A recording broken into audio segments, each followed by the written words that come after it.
in my hometown. It was very convenient because I could live at home and go to work every day. It wasn't exactly what I wanted, but a job was of greatest importance in those days, and I had one. So I started to learn to clean pots and pans, and I already had learned to make hard candies for my dad, who was active in that to some extent. My dad at that time was manager of a grocery store for a co-op, and since his trade had been confectioner, he supplied the grocery store with hard candy. So I had learned that much. And nothing very interesting happened then. I just had to go to work every day and at times worked long hours. Came the second year, that's when I really learned confectionery business. We made fine cakes, decorated cakes, like the wedding cakes here in the United States. Then at Christmas time, we made fancy gingerbread. This baker had a collection of real old wood carvings, molds for ginger cakes, and we were famous all over town for these ginger cakes. On Easter, we would make candy and chocolate rabbits. And in summer, of course, ice cream and cake all year round. At times, I worked long hours. One of our customers had a cafe about 2 miles up on a hill in the woods. And it was my job to carry a box full of cake to him every day in summer. That's when I learned to climb and walk. Every day I had to walk about 4 miles just to deliver a few dollars worth of cake. But of course, the boss didn't have to pay me anything. I was cheap labor, and I rather liked to be out in the open in the afternoon than be in the bake shop and working there. So it wasn't too bad, but nothing very interesting. Came 1926. My third year, I finished my apprenticeship, made my examination as a journeyman confectioner, and then I had several jobs, one in a fine hotel in my hometown for a few weeks, and then the first real job I had as a journeyman was in the famous little town of Rodenburg. Beautiful place. Job wasn't too good. It was ordinary confectionery in summer, but in fall it was a gingerbread factory in competition with the famous Nuremberg gingerbreads, or Lebkuchen. I learned that, and there I really had to work from 6 in the morning until 10 at night for 2-3 months straight. Came 1926. I had finished my apprenticeship, and I started working as a journeyman. First little job in a cafe in my hometown for a few weeks, and then I got a job in the nice, interesting old town of Rodenburg as a confectioner. There also was a friend of mine as a head waiter in one of the first hotels in that town, and together we would go around visiting all the sites in this town.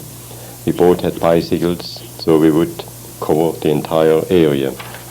I had a little more time, so I could travel a little more and got to see all the interesting little towns in that part of Germany.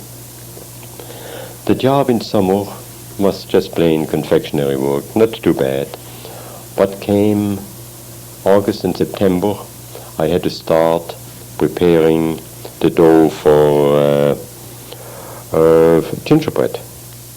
And that, of course, was hard work. We boiled about 100 pounds of honey, poured them into a trough, cooled the honey, and then put in 200 pounds of flour and just worked it in, worked by just hard work.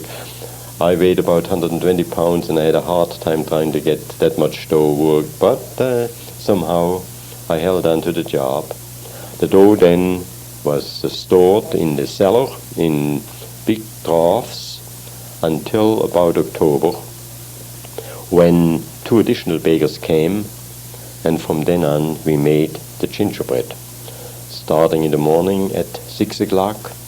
Oh, I was living in the attic of one of these ancient buildings, just a little bit of a pallet bed, and practically no room at all. And then, so at 6 o'clock, the boss rang a bell. We went down and started making gingerbread. Worked until about 12 o'clock. And then we had lunch. Usually it was a good lunch. I understand it was mostly horse meat what we got in those days. And then in the afternoon we did confectionery work. In the evening, one of the bakers had to build the fire in the bake oven. The oven had to be heated the night before to be nice and even all over. And while the fire was being watched, we helped packaging the gingerbread.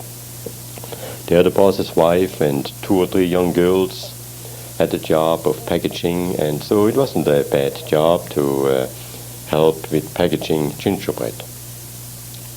That job lasted until Christmas. Then I was a few weeks out of work. Next job was Limburg an der Lahn, beautiful place near the Rhine in Germany.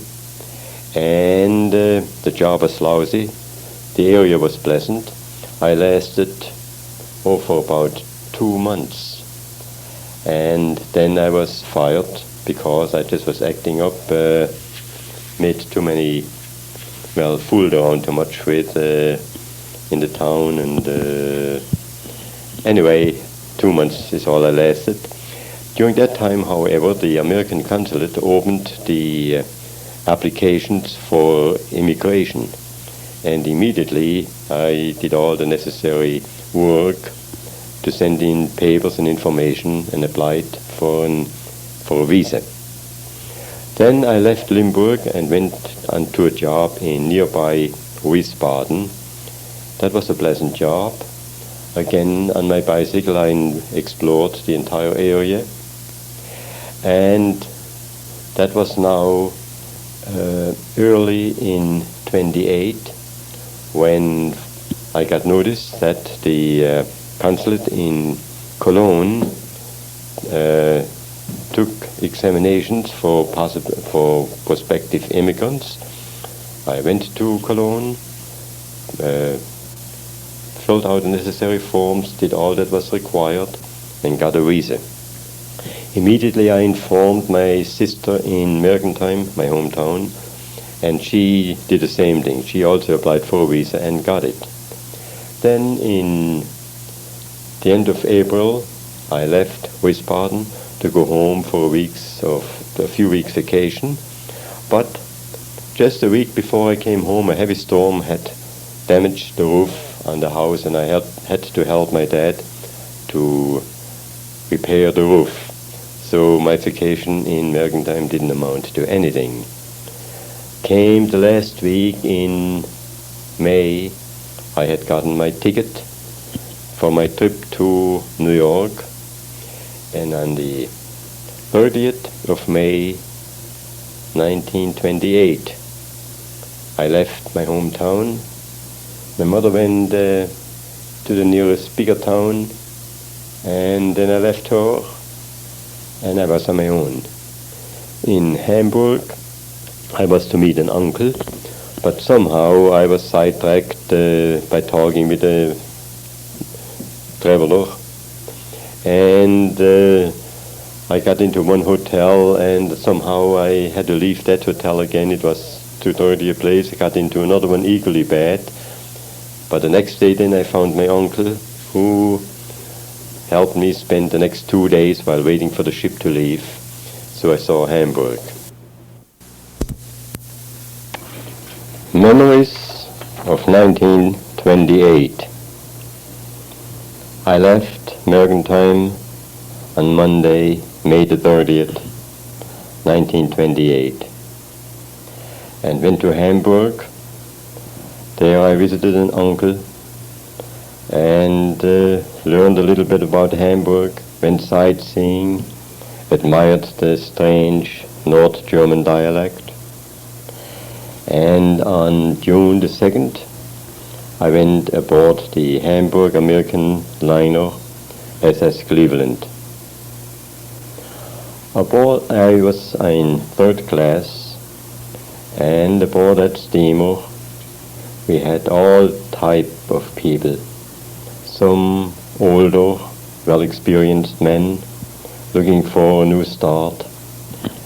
Some, or in fact most of them, really young, like myself, 18, 19, 20, who had never had much of a chance in Germany. They all remembered the World War, and they wanted to have a new start in the United States.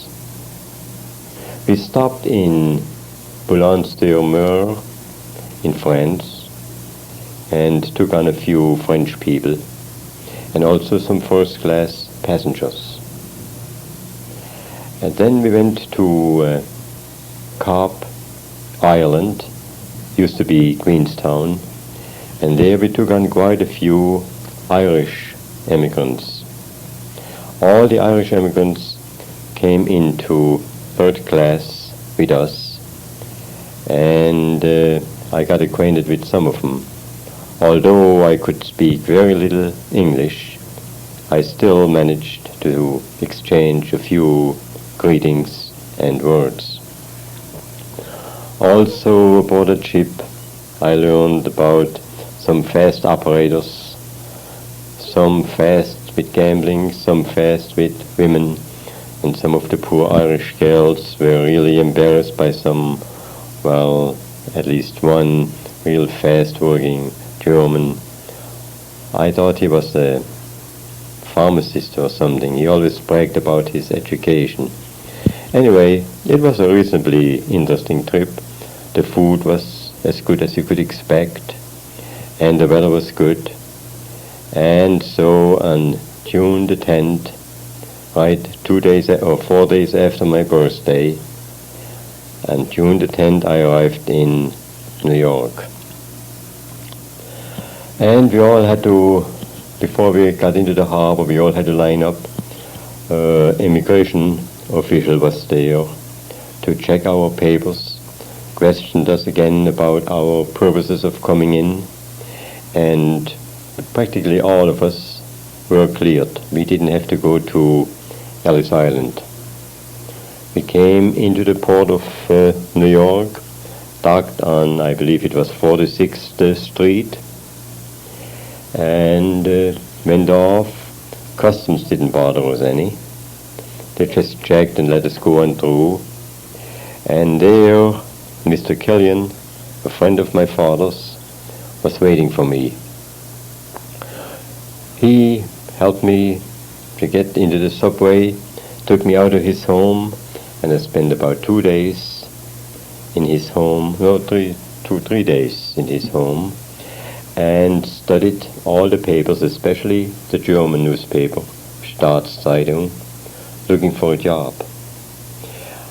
He, that is Killian, took me in his car to several places that advertised the need for a baker, and on June the 9th we saw one ad for looking for a baker in Englewood, New Jersey. We went over there, and I landed a job. Started with $20 a week. One of the other bakers in that shop, there were 3 of them altogether, one of them took me to a rooming house near where he was living, and I started living by myself. I had a nice little room with an Italian family by the name of Asano, and